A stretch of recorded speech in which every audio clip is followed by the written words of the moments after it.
He moves forward here to take down Clawz, who's coming to us from Belarus. Of course, both of these guys being on 2Z in Sacrifice, who are actually kind of a bit of a favorite in their bracket there.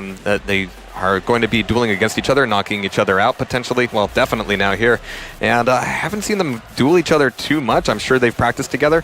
Xron, of course, having just played against Dan the King, a.k.a. Astro Boy. It was a very fast, very brutal match. I think part of that was just due to the fact that, you know, they've never had an opportunity to play each other before and feel at each other's styles. But I'm sure that's not the case here. I'm sure there's going to be a lot of mutual respect and trying to figure out each other's strats a little bit. Both these guys are incredibly young, too, if you looked at the age. There's Xron only 21 and Clawz is 19. I think that's one of the few players I've seen that's under 20 in the Quake community here so far. It looks like we have, we do have the maps ready to go. So let's take a look and see what the selections were for these two players. Looks like Clawz has gone for the Corrupted Keep, so we're going to jump right into that very fast-paced arena again. Then over to Blood Covenant, which we also saw played in the previous matchup. I think that was Xron's pick in the last series as well.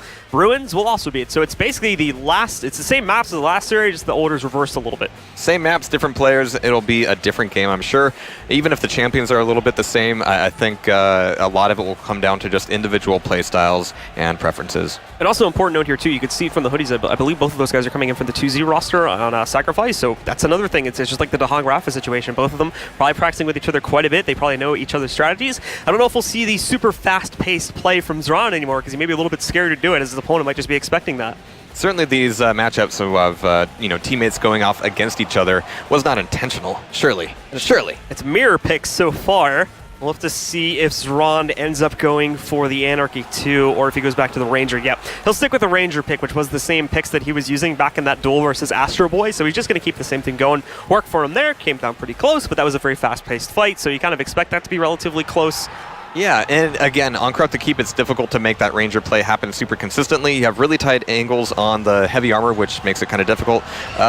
On the Mega Health, though, you have a few more opportunities, a few more places you can spam that in from. But of course, I'm sure his opponent will be aware of that and playing around it. Absolutely. We should be loading into that map in just a couple of seconds here and getting started on Corrupted Keep. As soon as those players are in and the war has concluded, we will be starting off this quarterfinal to see who gets the move through and get even further into the money now. Obviously going for that first place pot of $100,000, but there's also some good prizes waiting for third and fourth as well if you can get into the semifinals. Pretty good. Yeah. Of course, we've already seen Xron's LG in the last matchup, and we saw a lot of Clawz's LG yesterday in Sacrifice, and I think Sacrifice is a great place to, kind of figure out your LG, figure out your target tracking, your target priorities. Of course, here in Duel, there's this one guy you got to worry about. All right, guys, well, the match has started, so let's jump into it. Take a look and see who's going to claim the first victory here in this best of 3 series. Starting it off on Corrupted Keep, and again, mind you, this was Clawz's map pick. We'll get to see if we get to see that aggressive action. It looks like it's going to be the case, but it'll be a little bit slower since it's Sorlag v Sorlag. We have the Ranger tossed into the mix this time to kind of speed things up a bit. This nail gun damage is absolutely brutal, though, but trying to come back over the statues, Xron is getting wrecked by this LG and pushing right into it with 7 HP, getting that frog in the door. He's going to have to take a few 25s here. As a Nyx, Clawz will have a narrow opportunity to kind of return with this damage, but there's the mega back up. Xron is right back in tip-top shape. The armor's going to be up for Clawz, but he was trying to get some information on Xron before committing to it. Hopefully that doesn't turn into a trap for him as he comes potentially through the teleporter. We actually have Xron heading back over to LG. This just gives him a weird place because he doesn't really have rocket launcher. He's got LG, he's got nail gun, but that's really his only opportunity to do damage from this position. And now Xron going to be leaping back out. He's trying to do damage at range with this nail gun, as unfortunately the LG's not going to work at this range just yet. He's doing a decent amount. Remember, he's going up against a Nyx right now, so the Nyx is going to be taking quite a bit of damage, even if we're just one hit of the nail gun there. However, the Nyx is doing quite a bit of damage at range too. The rocket spam coming up against him. Clawz has not been able to move out and claim that just yet, so Clawz leaps over the statue, gets that last rocket hit, and now trades the kill back out, putting us into a Nyx v Nyx mirror matchup. Really well played there, but that is the Ghost Walk forced off against Xron there, so Clawz has a little bit of an opportunity to go aggressive just like he did. Really well played there on the statue, just using those angles highly effectively. But here's the red room, and yeah, Xron doesn't really have anywhere to run, so as long as the damage is good, like we saw there, Clawz will be taking that frag, putting Xron down to his Ranger. I think we should call this room Sunroom. Have you noticed, if you look up, it's shadow, right? There's like an artificial sun at the top of that room. Yeah, it's a fancy lamp. I think they got it from IKEA.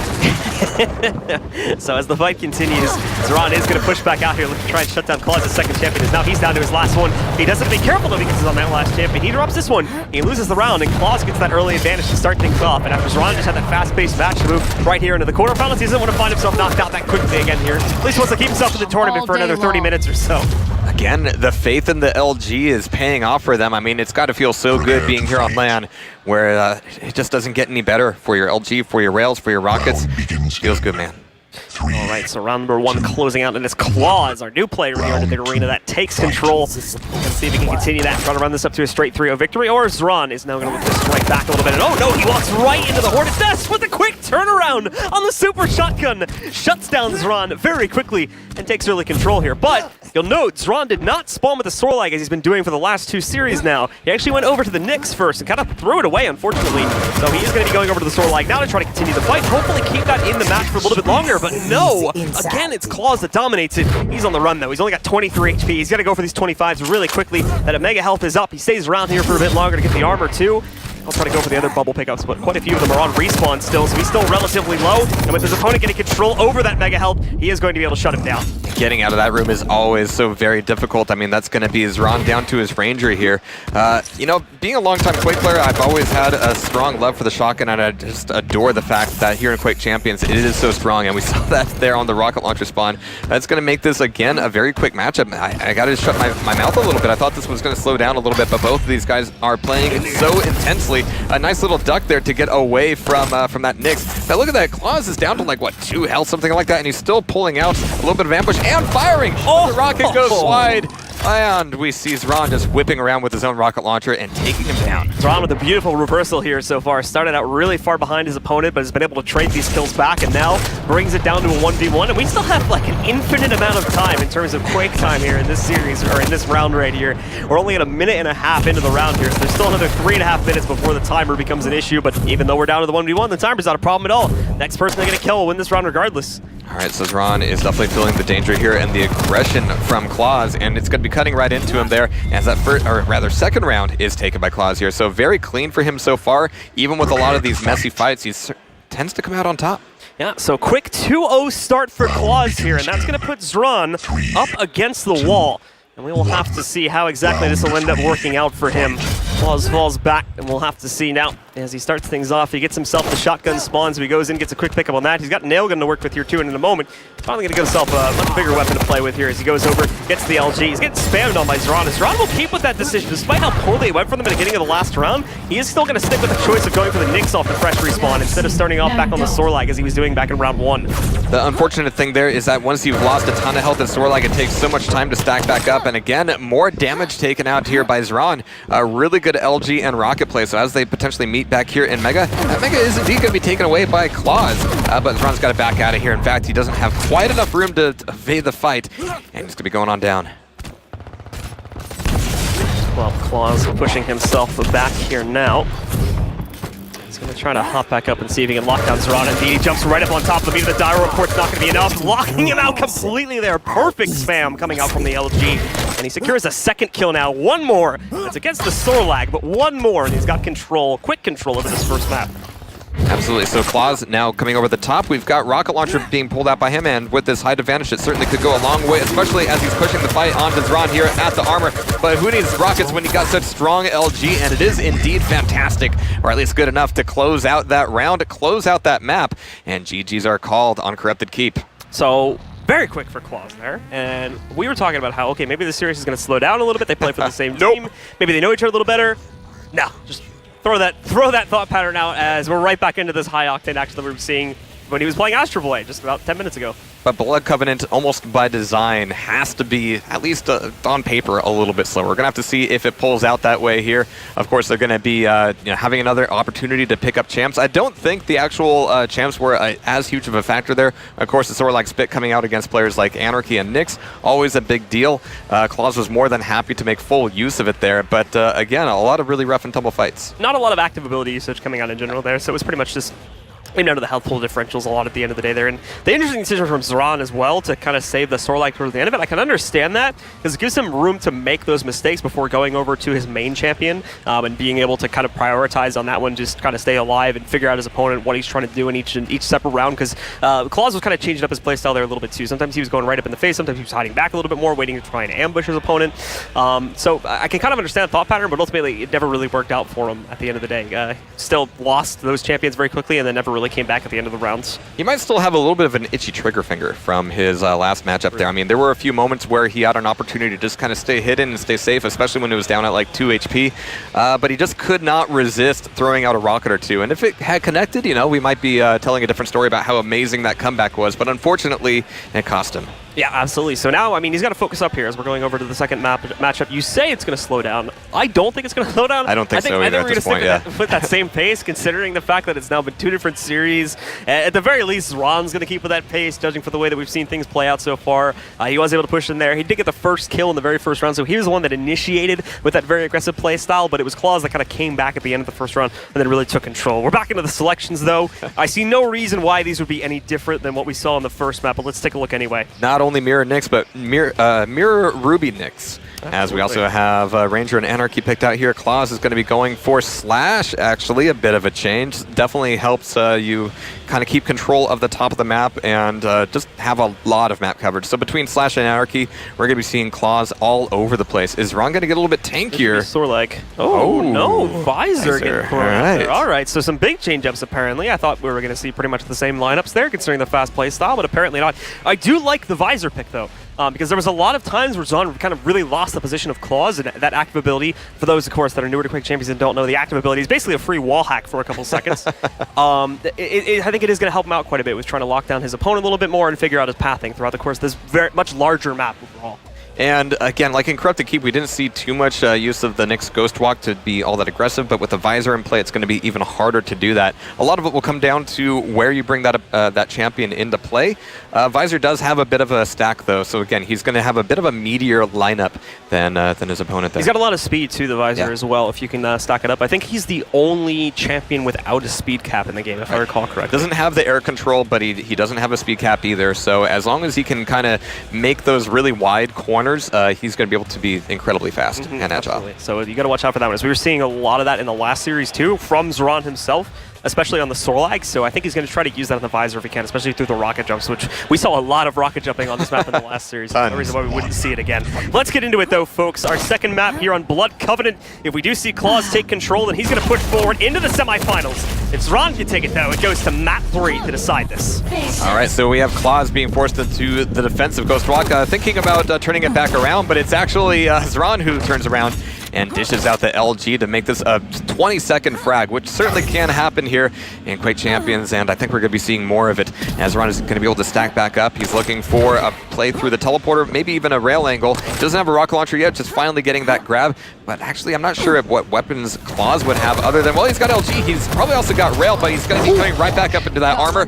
It's something you want to do sometimes. You want to be able to push back up, make a fight happen at the item itself and get the item at the same time, but if you're 1 second off on the timing, that fight will not go your way. No, so Clawz already down to his last champion here as he goes over to the Slash. Nicely done as he gets in here. He gets a nice free rail shot off onto Xron. So it knocks out some of that HP that he just picked up from getting the Mega Health. And now the Slash is going to very quickly swing over to the other side of the map, I believe, to try and get the armor pickup. Xron knows this is happening. He messed himself up a little bit there going through the portals. So he's going to miss this opportunity. But oh no! Here comes the trail. And we do see Xron popping off the emergency pop of the stealth. He gets the armor too and just barely wins out that fight to take quick control. A 3-0 on the first round. Fantastic LG, and as a Slash, you have to know that if you're playing against a Nyx and that armor is coming up, they're probably going to be invised on it, and that's exactly what it's going for. But the timing on the jump was a little bit off, opening himself up to all that shaft. So getting into this here now.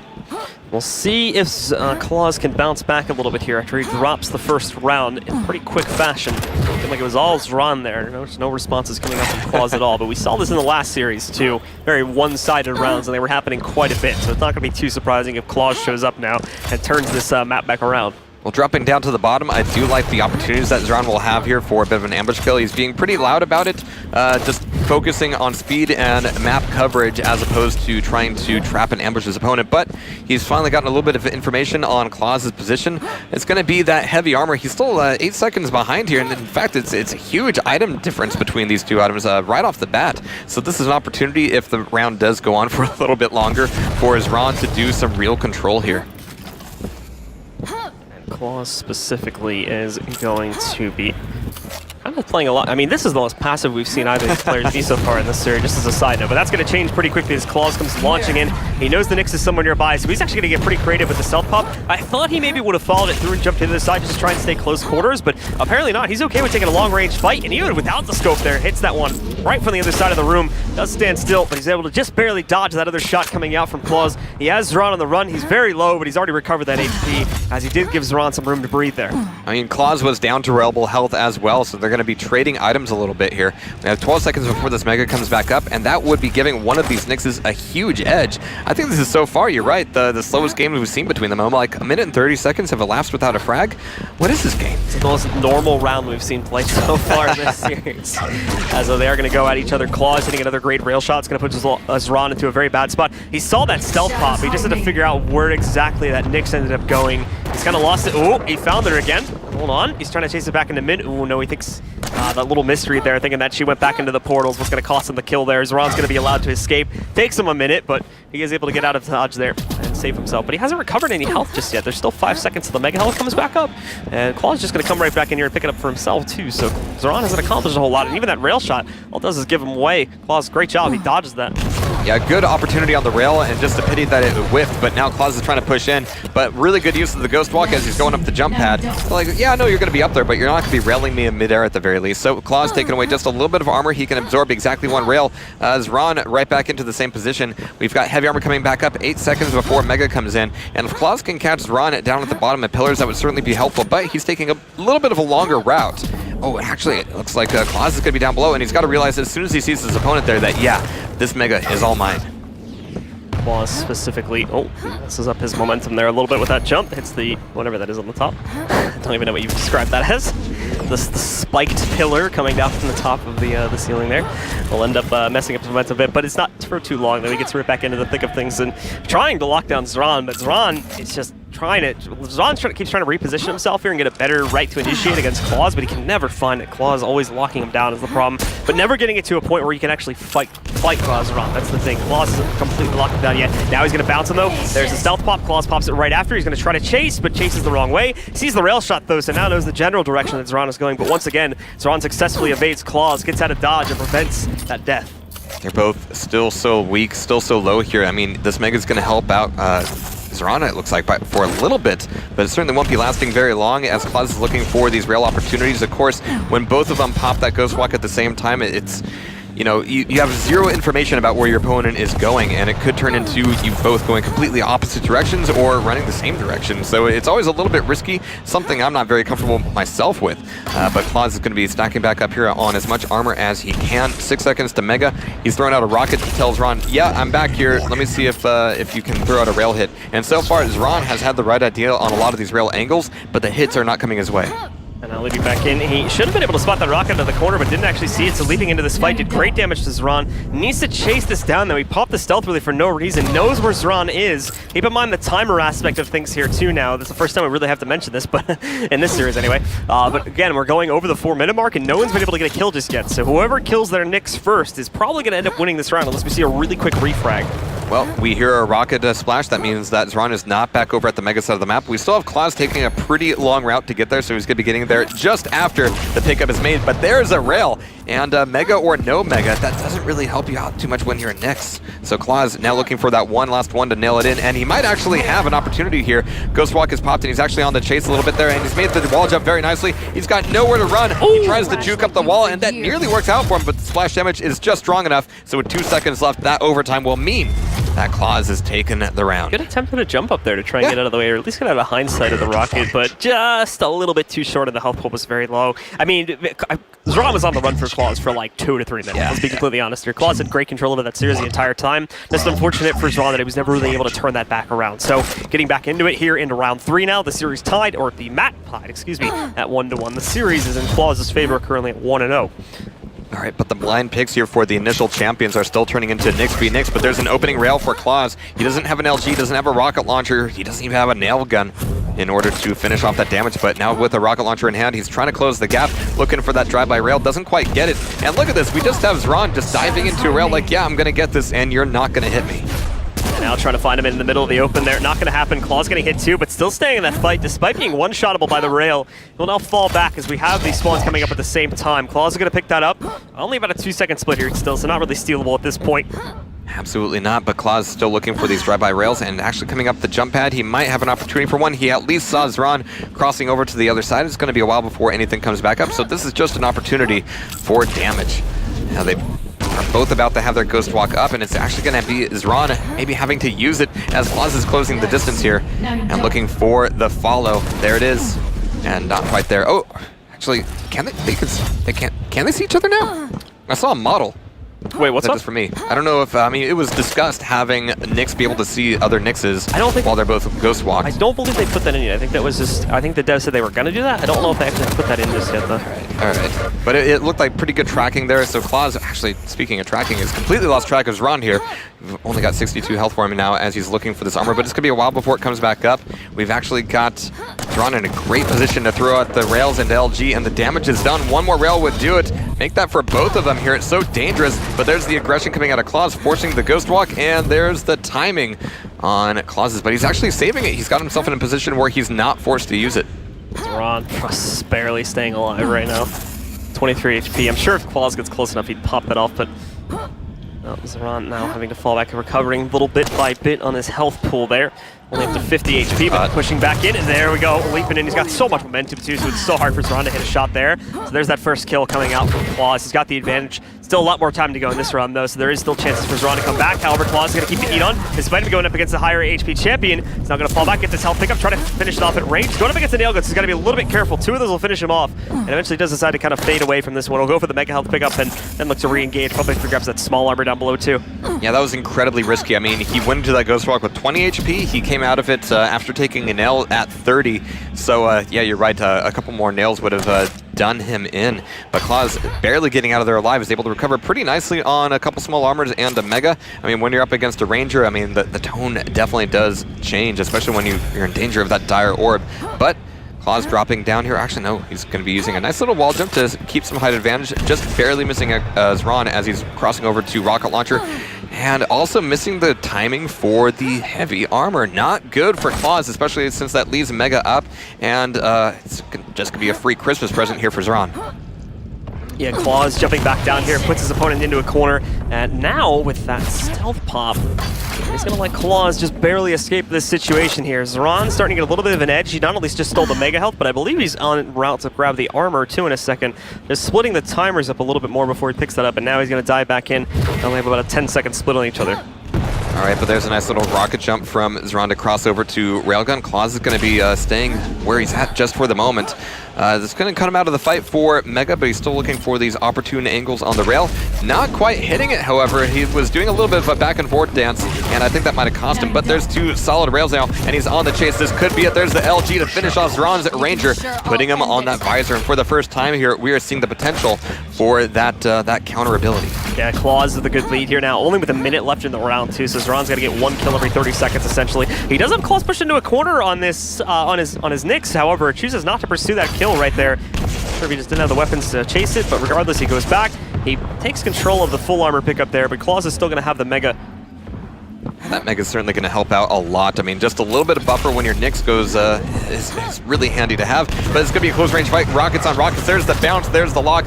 Beautiful shot, and that is going to close out that round with Clawz in the lead. I'm really interested to see how either of these players, being completely honest with you, with how fast-paced this part of the bracket has been. I'm really curious to see how they're going to face off against, either Raffler or Cooler or one of those guys. It's generally tended to play it a lot slower. I'm very curious to see how that clash of playstyles is going to end up going when we get further into the bracket. And I think if they've had any opportunity to watch the matches so far, they know that they're going to be in for a really uphill battle with all of these other players. I mean, getting this far in the round of 8 is fantastic, and of course one of these guys is going to be moving forward into the quarterfinals, but of course they need to do their research, and I think everybody does in this bracket. And Clawz. Actually, nicely done, despite not having any armor to work with here. He gets some great damage done on the rails here. He's looking for his opponent to leap back in. He did spawn him at the last second, sees him going away, and he's going for the chase here too. That health was not anywhere near spawning. It's still even now another 10 seconds away from being pushed back up. So Clawz gets the first kill again, but his opponent's going to spawn right next to him here. And he's actually reading the drop down as well. I mean, when your opponent spawns at the heavy armor, without heavy armor even being up, that is a huge opportunity for you to go on the chase. And it's an opportunity that Clawz is still trying to track down. And there's one rail. One more would do it as he's able to take away Mega. He's going to be crossing the map here, and this might be deja vu. No, he's not coming back in for the rocket play. He's just trying to evade, maybe even grab a small armor, but no, he's just barely at 80 health here. Tries to jump across. He's going to be able to take this fight closer in the Clawz's preferred weapon. Wow. And there's another kill. Clawz is taking control now. He's one more round away, mind you, from winning this series. So if he gets this last kill against the Visor, he's going to win this one out 2-0 and push into the semifinals very, very quickly here. Well, eating a rocket like that is not a good way to start things off, but that LG is fine. He's also got the, he's got the Ghost Walk, he's got the double jump to keep him alive, and there's the aggressive LG, 19 health.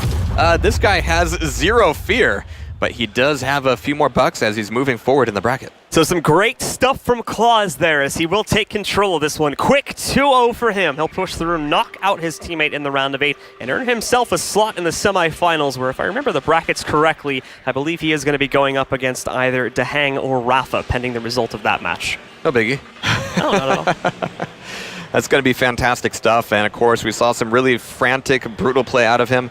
He's going to have to make sure that he keeps his wits and his aim sharp moving forward. Yeah, absolutely, and again, like we said before, we're going up against either Rafa or Dehang, really. That playstyle mesh is going to be really fun to watch. You guys are definitely going to look forward to checking out that match. Like we were saying before, though, I did kind of lie before and said that last match was the last match on this stream. Now, as far as I know, this one is going to be the last one on this stream, of course, and all the matches from this point forward for the dual tournament are going to be featured over on the main stream. So that is going to do it for us here, guys, on the alternate stream. We hope you've enjoyed things, and like we said, go ahead, hop over to that main stream and check out the rest of the action as we push through and claim our first champion in Quake Champions here for the Quake World Championships. Thanks for tuning in, guys, and we'll see you next time. Cheers.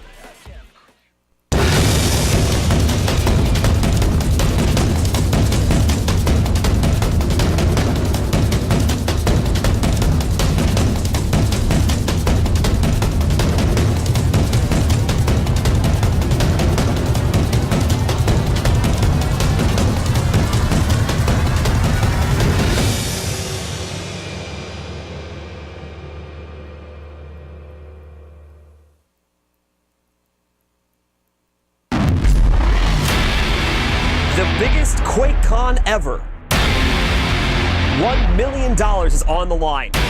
Who will take it home? When I think of Quakecon, I think of the adrenaline. Let's go! Great work with the LG so far. He's got him on the ropes, and now he moves in to try and steal. Nice rocket jump. Look at this trap. Oh, it's a quick double take. If we play our game, there is no team that is going to beat us. If you play us, you will lose. Intercepted midair just as it was about to go inside of the obelisk. Who's going to win this round? This is just crazy. And somehow ID is still alive right now. 99% now. This is it for Totem Tellies. It's another Talon Frag, and with that, Totem Tellies are going to QuakeCon.